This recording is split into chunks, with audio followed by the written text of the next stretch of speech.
All right, welcome back to another Follow Me Friday. We are here at Florence Posies and also Honey and Fig.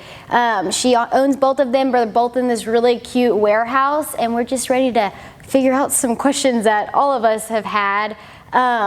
First, beginning, you had a flower truck, correct? Yes. So now you're in this warehouse. Do you still take your flower truck out? Yeah, so that's the plan. We originally purchased it's actually a horse trailer that my husband and I renovated for pop-ups, and that was really just for marketing's sake and getting my name out there.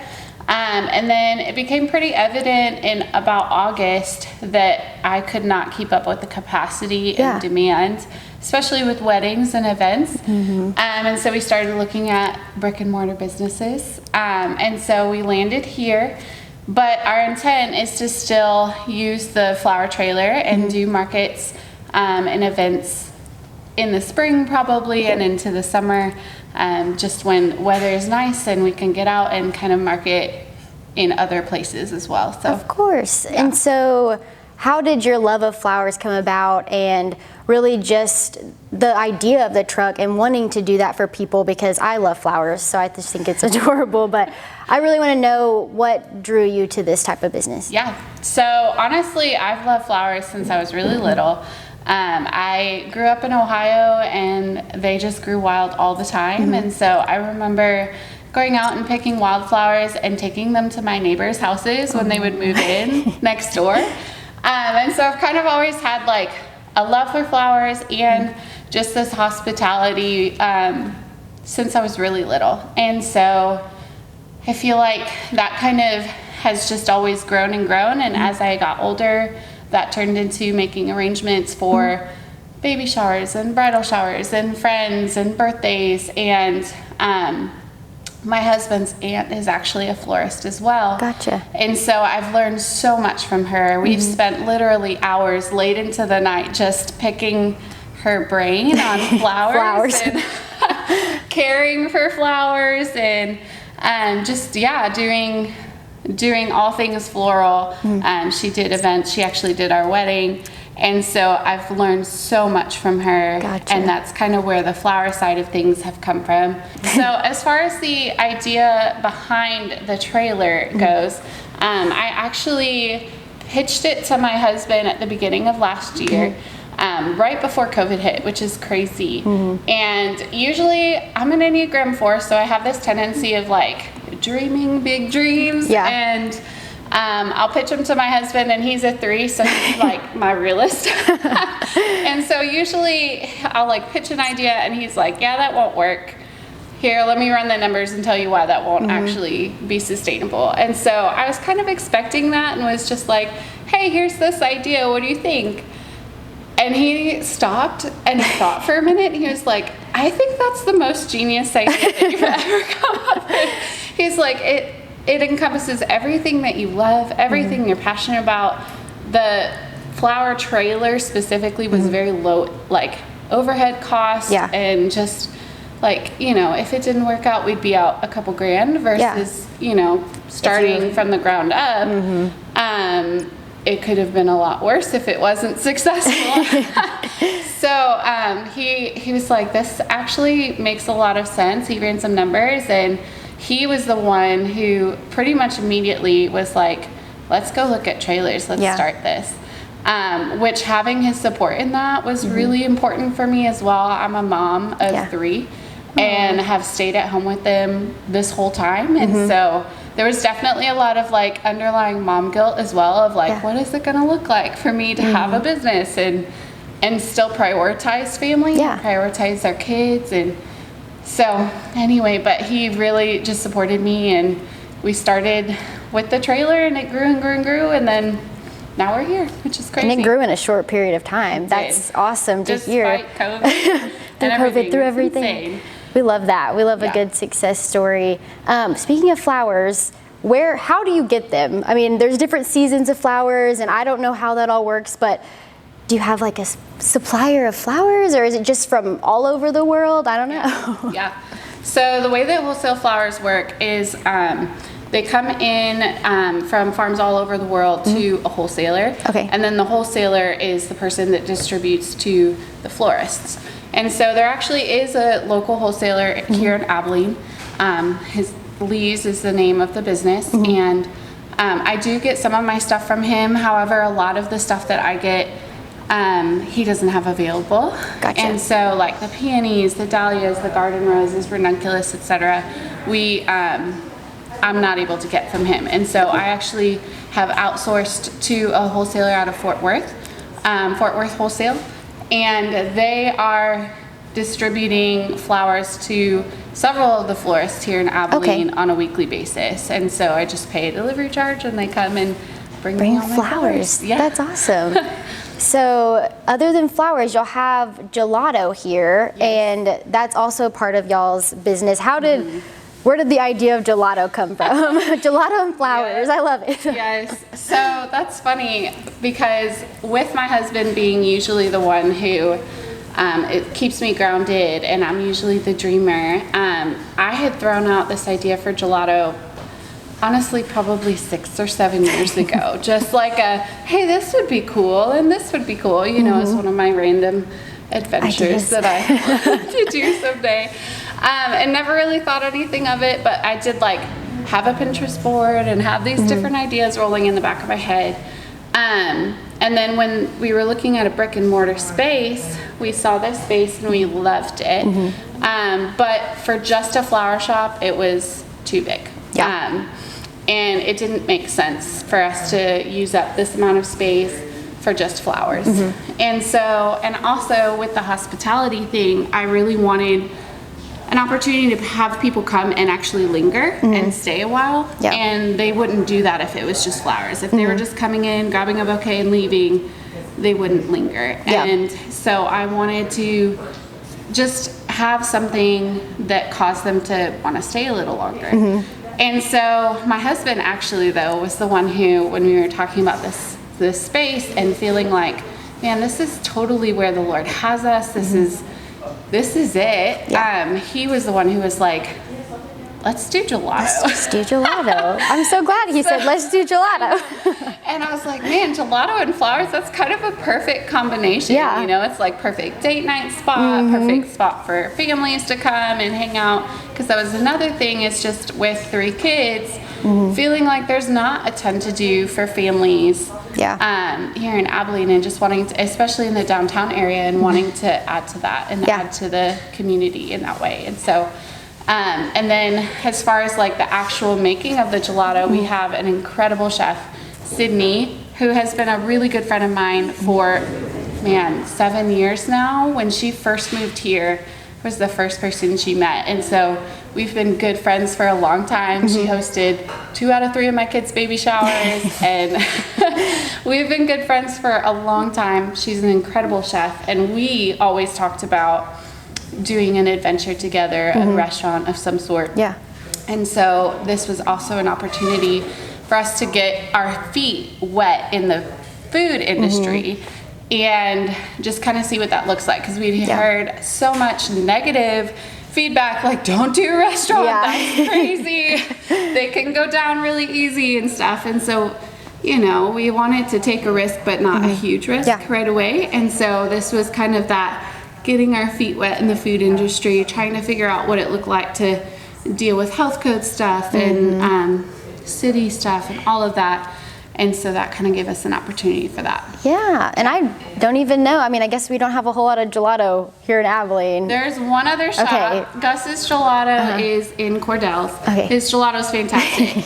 And we actually know them, and they're incredible people. And they've been so supportive. It's been really sweet to get to know them as well through this process. Yes. The gelato, do y'all have seasonal flavors, or just kind of like the same ones that you rotate in and out? Is it homemade? All those fun questions. Yeah, so we do make our gelato here in-house. Sydney, our chef, has been incredible in making every recipe herself from scratch. And so we make it in-house. We're actually looking into a higher quality machine. Right now we have 2 that are middle of the line, but we're just wanting to make it as efficient as possible, but also the highest quality as possible. And the machine is really the biggest way to increase from where we're at right now. Our ingredients are highest quality that we can get. We use organic milk, we use eggs, Nice. and so they're high in protein and they're very rich, but they're also lower in calorie. Gelato is lower in calorie than ice cream typically is. And which is funny because a lot of people would think, man, this is so rich. How is this lower calorie? It's because of the way that it's made. Gotcha. It's made with whole milk instead of cream. And so that right there is some of the calories being stripped away. But the way that it's made, there's less ice crystals. And so there's less air, which makes it more dense and it feels more rich. Yeah. Yeah. So I need to eat gelato instead of ice cream. Okay, I can do that. Yep. And as far as flavors, right now we have 7 flavors. And we're planning on doing a couple. Our max at any time is 8. Okay. We are planning on doing some seasonal flavors. We're about to launch a raspberry sorbet for Valentine's Day. That sounds good. Which is fantastic. We do have a few dairy-free options. The lemon sorbet, the raspberry sorbet will be, as well as our coffee is made with oat milk. And so for people who have a dairy intolerance, that's a great option. And then our signature flavor, which is honey and fig, is actually made with goat's milk. Oh, wow. So some people who have dairy intolerance can actually handle goat's milk, and they would be able to have that as well. So So sweet. Yeah. I'm glad you said about the honey and fig. I was wondering why it was called that. So that's your signature flavor that'll probably stick around. yes. Gotcha. Yeah, that'll be here Alrighty. probably forever. And so there is more to your shop than flowers and gelato, believe it or not. It looks like, and it is a one-stop shop. You have clothing, jewelry, like looking over there, coffee supplies. Tell us about everything that y'all have to offer. Yeah. So with my husband being a 3, he's very focused on the money behind a business Yes. and how to make it most successful, and having multiple revenue sources was one of the big things that he was pushing on, and I have always loved that idea anyway. And so we offer quite a few things here in the shop to purchase, to just come and grab. We've got some home decor, we've got vases, we have coffee, French presses, which I know, is so I'm like, funny. I see them. We actually had gotten them to serve, and several people were like, those are the cutest French presses I've ever seen. Do you sell them? And so we're like, well, we do now. So we're selling those, and yeah, just jewelry. I love supporting other small businesses, so a lot of our stuff is local as much as possible. And so like Carly does clay earrings for me, and Carson's does necklaces for me that are exclusive to our shop. And then we sell GG Pip hats. As far as I know, we're one of the only places in Abilene that sells GG Pip. Oh, cool. And then we have t-shirts for sale, candles, spa goods, tea, I mean, Everything. yeah. Oh my goodness. How did I not know? All the things. I also do weddings and events. I do small weddings. Because of COVID, there were a ton of those this past year. So I kind of had to learn. It was actually kind of nice because it let me kind of slowly learn weddings as they built bigger and bigger again. And so I do have weddings. I have quite a few booked already for this year, and have a handful of spots still available for 2021, and then 2022 is obviously pretty open still. And then events as well, you know, baby showers, bridal showers. A lot of people ask me if I can do flowers for that. I do. We also rent out this space for baby showers, bridal showers. They're intimate gatherings. We can fit 24 people pretty comfortably in this space. And the way that we usually do it is, because there's kind of this visual divider, we'll just like set out a sign and say this area is reserved for such and such event if it's during hours. Otherwise, Sundays are completely open. We're closed on Sundays, and so they're available to book for the whole space on Sundays as well. We also are able to rent out this space to photographers as well. There's tons of natural light in this space, and all of the walls are white. And so it makes a great space to be able to do some headshots or branding or family photos or custom, whatever you want. Family photos, not custom, I'm sorry. Couple photos. Yeah, so for photography needs, it's great. We usually do that only on Sundays though, so that you're not being interrupted for a shoot. Okay, so what kind of coffee do y'all serve? Is it specialty? I know you have French press. Is there pour over? What are we talking about? Yeah, so we did not want to compete with the other coffee shops in town. We have a lot of really great ones in a small area here in the downtown area. So we definitely wanted to have coffee for the sake of affogatos, but we didn't want to be in competition with what's already here. Gotcha. And so we are not doing espresso. We do have AeroPress is what we use for our affogatos, because it is technically supposed to be a shot, and AeroPress is the most concentrated way to do that without having a full-on espresso machine. So we do that. We just started selling pour over, and then we also sell French press, and we have tea as well. Our coffee beans we're getting right now from the front porch, which they roast their own, and so we wanted to be able to support locally as much as possible with that. So that's awesome. Yeah.